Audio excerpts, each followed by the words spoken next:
بسم اللہ الرحمن الرحیم۔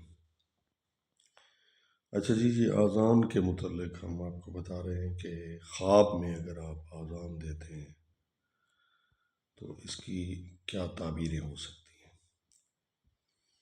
پہلی یہ ہے کہ اگر بے وقت آپ اذان دیتے ہیں تو اس سے یہ ثابت ہوتا ہے، خواب کی تعبیر یہ آئی ہے کہ آپ ظلم پسند کریں گے، انسانوں کو تکلیف پہنچے گی۔ ایک دوسری ہے پہاڑ پر چڑھ کر آپ اذان دے رہے ہیں، پہاڑ پر، تو اس کی تعبیر یہ آئی ہے کہ کسی مصیبت سے رہائی پائے گا وہ انسان جو پہاڑ پر اذان دے رہا ہے۔ دوسری یہ آئی ہے کہ مرتبہ بلند ہوگا۔ تیسری یہ آئی ہے کہ حج کے مہینے میں اگر اذان دے، یعنی پہاڑ پر اذان دینے کی دو ہیں، کسی مصیبت سے رہائی پائے گا، یا نمبر دو یہ ہے کہ مرتبہ اس کا بلند ہوگا۔ ٹھیک ہو گیا؟ اچھا، تیسری ہے کہ حج کے مہینے میں اذان دے رہا ہے، تو یہ اس کی تعبیر یہ ہے کہ اس کو حج نصیب ہوگی، حج کرنے کی یہ دلیل ہے۔ سبحان اللہ، بہت اچھی ہے، الحمدللہ۔ اچھا، چوتھی اذان جو ہے، اذان دے نہیں رہا بلکہ اذان سن رہا ہے، تو اس کا مطلب ہے کہ وہ پرہیزگار بنے گا، نمازی ہوگا، اس کو خوشی حاصل ہوگی۔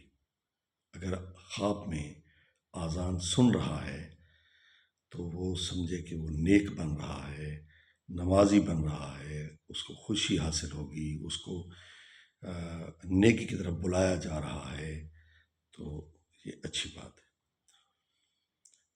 پانچواں ہے قبرستان میں اذان دینا۔ ایک آدمی کھڑا ہے اور وہ کہتا ہے کہ میں قبرستان میں اذان دے رہا ہوں،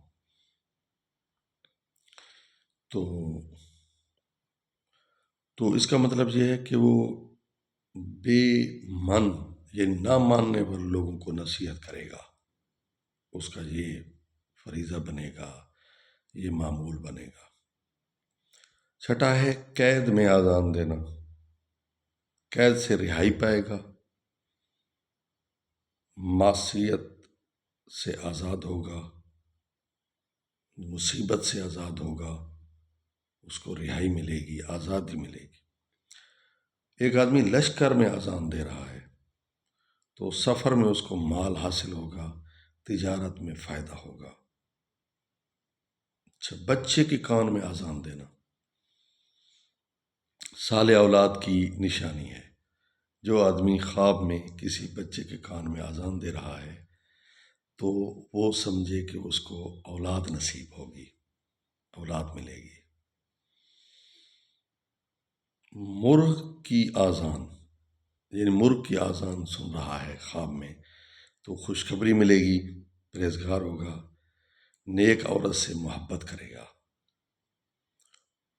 مسجد میں اذان دے رہا ہے تو مال ملے گا، حج و زیارت نصیب ہوگی۔